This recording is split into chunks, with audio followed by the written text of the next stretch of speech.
Dari Mekah sana saya sudah berteriak, saudara, siapapun pemimpin yang memperoleh kemenangan dengan jalan curang tidak akan berkah, tidak akan berkah.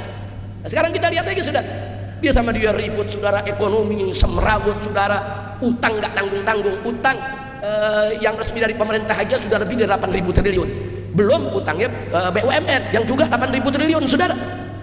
8.000 triliun, belum lagi uang pensiunan ASN, TNI, Polri, saudara, itu jumlahnya nggak kurang dari 4 triliun.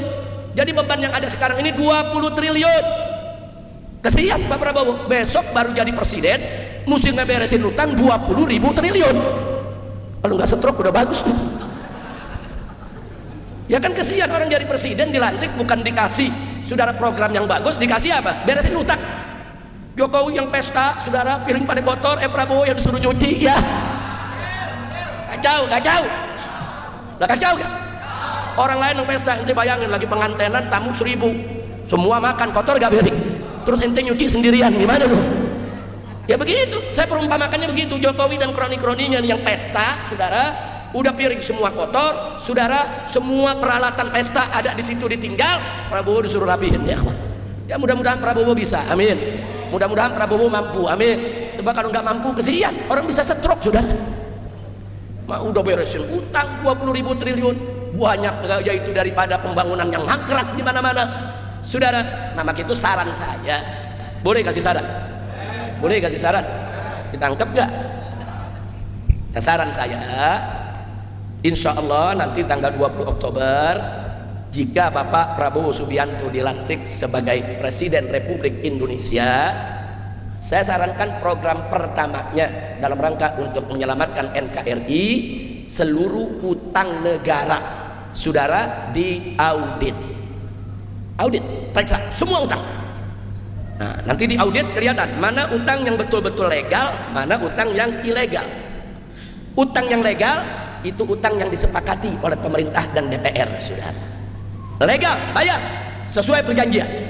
Tapi kalau ada utang ilegal, saudara, yang memang DPR tidak pernah setujui atau tidak melalui prosedur yang sebenarnya, tidak ada studinya, saudara, tidak memenuhi persyaratan, saudara, atau bahkan ada satu proyek para ahli sudah mengatakan ini tidak boleh dibangun, ini berbahaya, ini proyek rugi, tapi pemerintah tetap dia tubruk, dia jalan, saudara. Ini semua utang ilegal. Utang yang ilegal ini, saudara, nggak usah dibayar, lalu pelakunya jeblosin semua ke penjara, masukin ke penjara, saudara. Mau siapapun, mau Jokowi ke, saudara, mau Luhut mau siapapun kroni-kroninya, kalau memang terbukti melakukan utang ilegal, tangkap, jebloskan ke penjara, sita semua hartanya, saudara. Jadi itu saya yakin kalau itu diaudit, saudara, utang yang tadinya kelihatan 20.000 triliun mungkin cuma 4.000 triliun, saudara. Sisanya ini banyak dikorupsi, banyak dipakai untuk pribadi. Ada urusan apa kita disuruh bayar utang yang dipakai buat pribadi? Ada urusan apa kita disuruh bayar utang, saudara, yang dipakai, saudara, untuk kepentingan satu kelompok, bukan kepentingan bangsa dan negara? Kira-kira jelas gak? Setuju gak? Ente yang setuju, Prabowo wallahu a'lam. Tapi kalau Prabowo lakukan ini, saudara, insya Allah, saudara, beliau akan bisa memimpin dengan mudah, dengan sejuk, dengan damai, dengan tanpa beban yang berat, insya.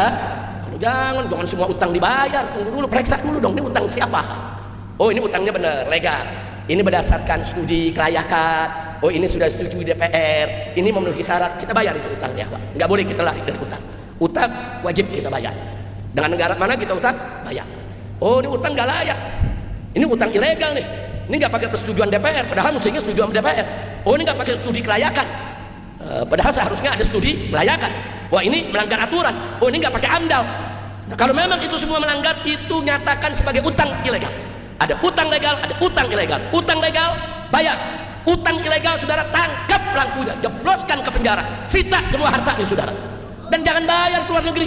Luar negeri juga salah. Siapa suruh Anda memberikan utang kepada pribadi orang? Luar negeri juga tahu kok, ada aturan Perserikatan Bangsa-Bangsa bahwa utang piutang antar dua negara itu harus disetujui sesuai prosedur kenegaraan, saudara, yang berlaku di negara tersebut. Yang berlaku di negara kita harus persetujuan presiden dan DPR, saudara. Tidak ada persetujuan utang ilegal, jangan bayar, walaupun itu negara asing marah. Oh, nggak bisa, Anda memberikan kepada pribadi, bukan kepada negara. Silakan tagih sendiri. Itu Jokowi sama kroninya bisa gempor tuh. Masuk penjara aja urusannya. Amin. Amin. Amin. Ini bukan demo nih, doa. Doa kira-kira jelas gak? Lu paham gak? Ya udah, saya kasih saran gratis tuh buat Pak Prabowo. Biasanya kan konsultan bayar. Konsultan bayar gak? Bayar enggak pakai bayar, gratis sudah. Nah, jadi bagaimana caranya Pak Prabowo begitu dilantik, kalau mau didukung oleh rakyat, didukung habaib, didukung ulama, dan agar Anda tidak banyak beban untuk mengatur pembangunan negara Indonesia ke depan, saya sarankan langkah pertamanya audit semua utang pemerintah maupun swasta ya kawan, semua diaudit. Nah, tolong dipilah mana utang yang legal resmi dan mana utang yang ilegal tidak resmi. Utang yang legal bayar. Nah, komunikasikan dengan negara yang bersangkutan, minta keringanan, minta dibebaskan dari bunga, saudara, lakukan moratorium ulang, saudara, nah, supaya kita mudah untuk membayarnya. Adapun utang-utang yang ilegal yang tidak memenuhi persyaratan atau nubruk aturan, saudara, jangan dibayar. Itu urusan pribadi yang bersangkutan. Lalu apa? Panggil yang pelakunya, saudara, periksa di KPK, seret ke pengadilan, miskinkan dia, sita semua asetnya, jebloskan ke penjara, siapapun dia, walaupun itu mantan presiden, mantan menteri, nggak peduli. Ya berani coba-coba membuat utang yang ilegal, tangkap, jebloskan ke penjara ya.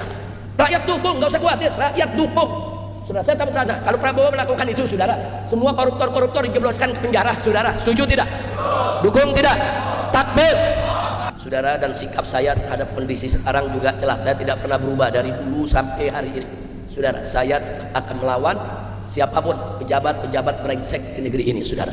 Hanya semata-mata untuk amar ma'ruf nahi munkar, mencari ridho Allah Subhanahu wa taala. Dan pesan saya secara khusus buat Bapak Prabowo Subianto, tidak usah panik dengan demo-demo yang sekarang.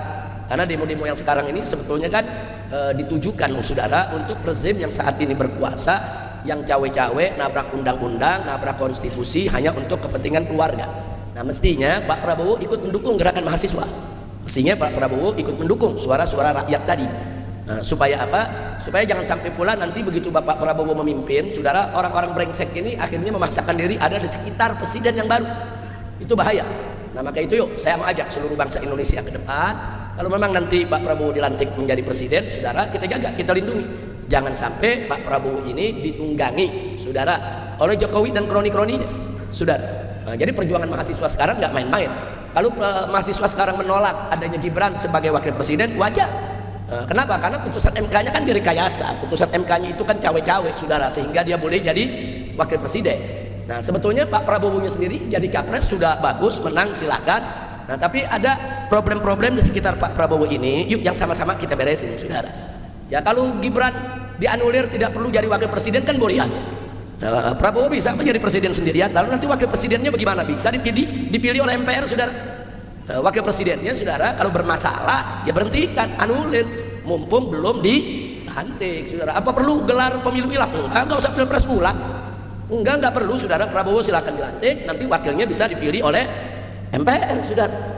Nah, jadi nggak usah kita ribut-ribut, karena kalau kita ribut-ribut begini nanti terjadi gejolak yang lebih meluas, terjadi kegaduhan di mana-mana, bisa terulang peristiwa 98, bahkan bisa lebih hebat lagi dari 98. Hati-hati, jangan dipandang remeh. Ini gerakan pandang remeh, nggak apa-apa, saudara, ini kan kecil, ini people power nggak seberapa, yang datang sedikit. Jangan sombong lah, jangan sombong. Ini kan yang baru turun kan mahasiswa, rakyat belum turun. Kalau rakyat yang turun, kalian digulung semua.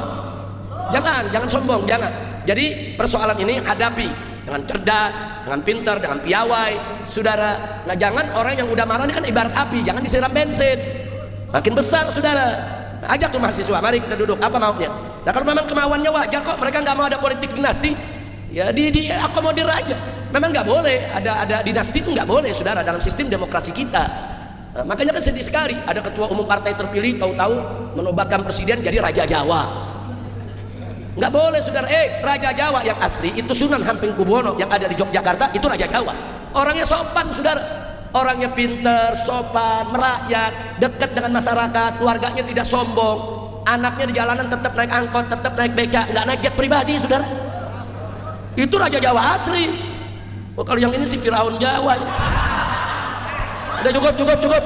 Saya serahin ke Adi Alwi ini, apa-apa yang mau diselesaikan dulu, silakan Ustaz Adi Alwi.